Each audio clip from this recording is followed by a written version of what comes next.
Hello everybody, my name is Miranda and welcome to my universe. Today I'm going to be talking about my top 5 favorite Stephen King novels of all time. Now this video is short and sweet, but I'm actually posting it as a companion video for the other post that I made a few days ago where I talked about my recommendations for first-time Stephen King readers. So today we're going to be talking about my personal favorites and why I just love them so much. I'm going to start with number 5 and we will move our way up to the first place. If you've been watching me for a while, you probably already can guess what some of these books are, but I just figured I would talk about them anyways because I can't get enough of them. Now the 5th spot goes to a story about a bunch of children with special powers who get kidnapped. Their families get killed and they are taken to an undercover facility where they are tested on and forced to work on their powers. Let's all give it up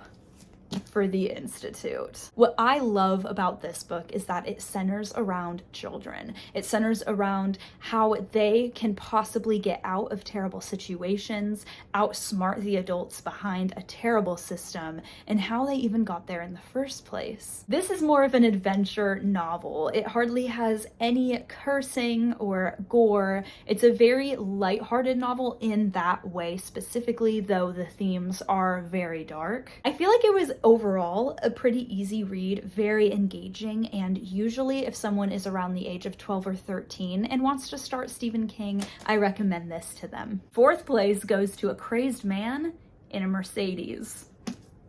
Mr. Mercedes. This is the first book in the Bill Hodges trilogy, though I think it is a beautiful piece of literature on its own. I liked this book because of how fast-paced it is and how unique the writing is within this book. This is all about a man steals a motorcycle, kills a bunch of people, and goes on the run. And the detective, who is now retired, who was originally on the case, gets strange letters.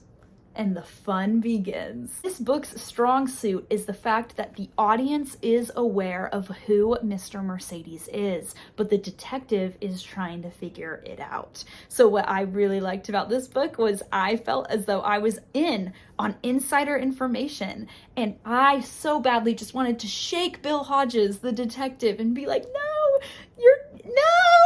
This one is a very crime-focused, detective-styled novel. Very fun, engaging, fast-paced, lots of guns and fancy cars.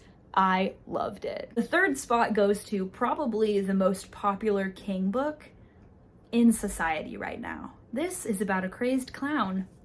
It is number 3rd in my heart, not just because it's a thick book and you know how I like my books, but also because of the crazy character developments that happen in this. You get to see the main characters both as children and as grown adults who are married and have established their lives. You get to see both sides of them, which is very rare in a lot of storylines, and you get to see all the craziness they go through. All right, we're getting down to the first 2.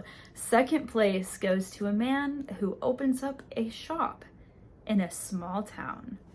Needful Things. This shop of curiosities captured my attention within the very first few chapters. I loved this book, ate it up.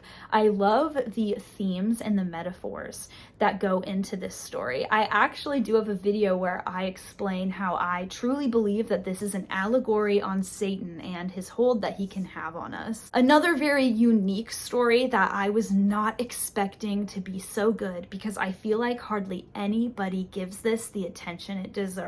And then the last spot, number 1, goes to an airborne virus?